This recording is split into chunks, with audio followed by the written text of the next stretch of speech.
Langsung saja saya akan membahas kajian pustaka atau bab 2. Pakai naratif review apa sistematic review? Masih bingung? Jangan kemana-mana. Siapa saja yang belajar kajian pustaka dengan cepat, maka kecepatan dia dalam mengerjakan skripsi juga akan luar biasa. Mengapa? Karena dia menguasai peta navigasi keilmuannya. Perlu bukti? Ayo kita belum kemana-mana, saya ingatkan channel ini didesain agar sampean tidak hanya the know how dimension, tidak hanya pandai membuat tutorial kajian pustaka, tapi yang lebih penting adalah memahami filosofis penulisannya dan makna di baliknya. Oke, kalau kita berbicara tentang kajian pustaka, ya selalu melekat dengan yang namanya teori. Nah, apakah teori itu? Teori adalah seperangkat prinsip penjelasan tentang berbagai konsep yang kita ajukan dalam skripsi kita. Berbagai konsep itu bisa berupa dari buku referensi, dari jurnal, dari artikel, dari laporan penelitian, maupun dari informasi lain yang relevan dengan topik skripsi kita. Yang menjadi pembahasan kita kali ini adalah systematic review. Sudah pernah dengar? Kalau belum, systematic review itu ulasan teoritis tentang tujuan, pertanyaan, dan definisi yang dinyatakan dengan jelas terkait dengan topik tema penelitian skripsi kita. Systematic review ini digunakan untuk menghasilkan jawaban sementara atau penilaian sementara dari skripsi yang kita kerjakan. Bagaimana dengan naratif review? Kalau naratif review itu juga hampir sama dengan systematic review, namun kalau naratif review itu metode pengumpulan referensi atau pustaka, baik yang dipublikasikan maupun yang tidak dipublikasikan. Nah, biasanya diawali dengan resensi atau profil sekilas tentang pustaka yang kita kutip dan ditulis dengan gaya naratif. Ada juga yang dinamakan dengan literatur review. Apa itu literatur review? Literatur review ini sumber sekunder dalam penelitian skripsi. Biasanya berbasis pustaka yang mendeskripsikan atau menggambarkan dan bisa juga digunakan untuk menilai topik penelitian skripsimu secara kritis. Ingat ya, di dalam skripsi sumber pengumpulan data itu ada 3, ada sumber primer, ada sumber sekunder, dan ada sumber tersier ya. Kalau sumber primer itu berasal dari wawancara, dokumentasi maupun observasi. Nah, literatur review menjadi sumber sekunder dalam penelitian. Ya, meskipun sudah semester 6 dan mau ke 7, banyak sekali mahasiswa yang bingung dengan definisi konsep. Apa sih sebenarnya definisi konsep? Konsep itu adalah makna sesuatu dari sesuatu yang kita teliti. Ya, bisa macam-macam. Ya, kalau misalnya terkait dengan konsep pendidikan, berarti dalam makna pendidikan itu ditinjau dari berbagai macam aspek ya. Misalnya kalau ngomong pendidikan, konsepnya apa? Ada upaya yang terencana dan ada usaha kesadaran untuk mencapai tujuan pendidikan. Nah, itu konsep yang diturunkan dari Undang-Undang Nomor 20 Tahun 2003 tentang Sistem Pendidikan Nasional. Jadi konsep itu turunan dari teori. Nah, setiap kita meneliti selalu tidak lepas dengan yang namanya paradigma. Pernah dengar apa paradigma itu? Iya. Paradigma itu keyakinan yang lahir dari peneliti dari suatu disiplin keilmuan tertentu. Yang terkenal ini ada 3, paradigma positivistik, paradigma kritis, dan paradigma interpretif.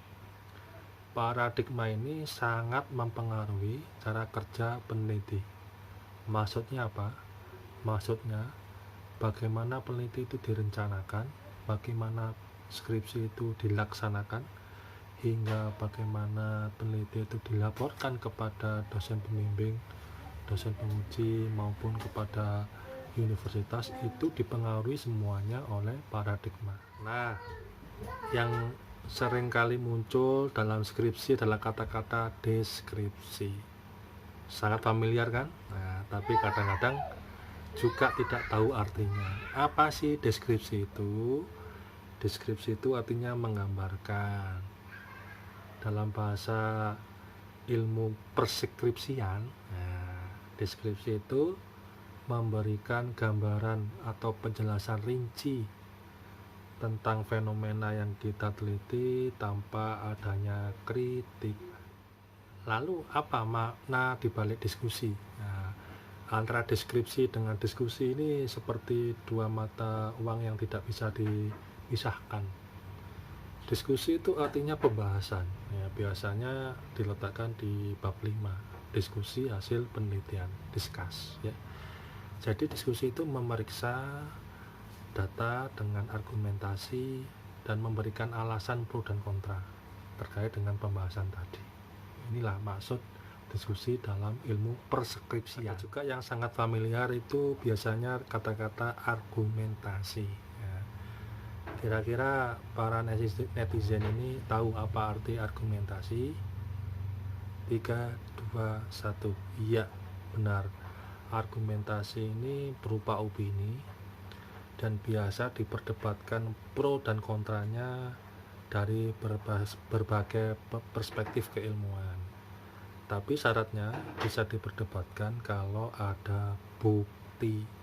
Nah, itu. Lalu apa yang dimaksud dengan kritik?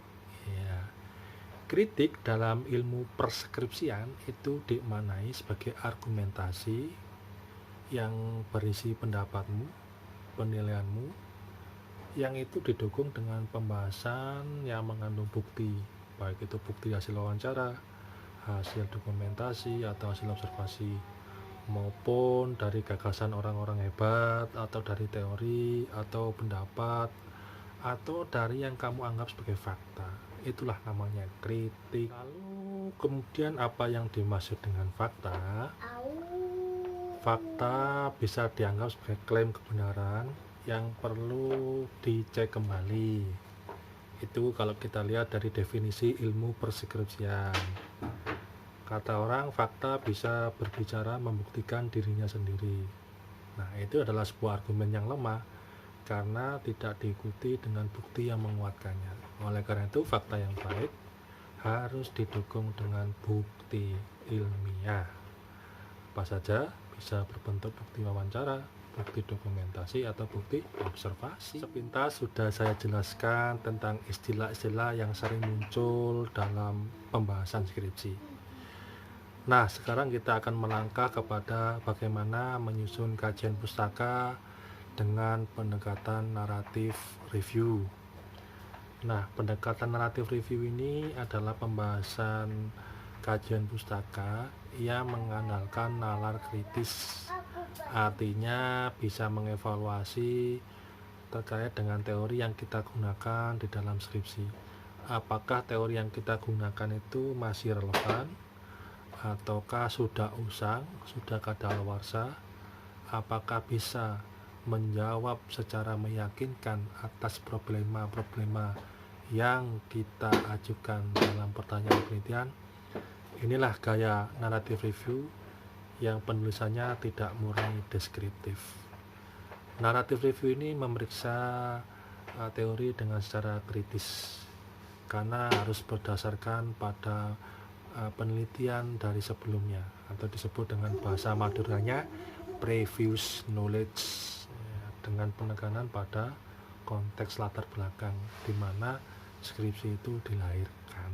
Fungsinya dari naratif review ini untuk apa, Pak? Jadi kita menggunakan naratif review ini untuk memperjelas masalah skripsi yang kita teliti.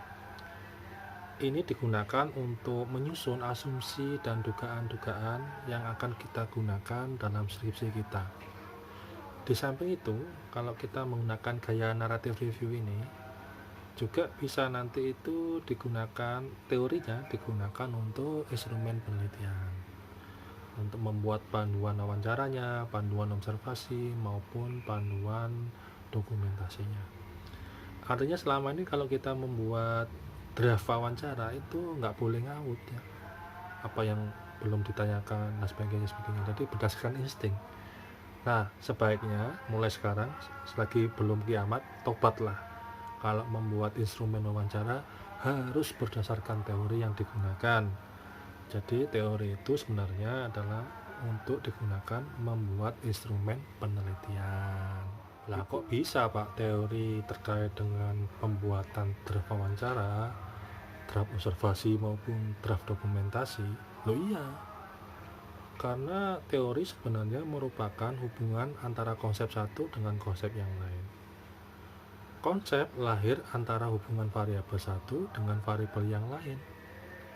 Variabel merupakan hubungan antara indikator satu dengan indikator yang lain.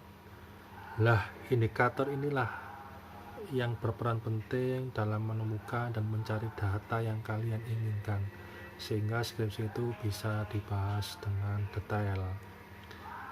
Tanpa teori yang baik, skripsimu tidak akan pernah bisa dianalisis karena datanya tidak jelas.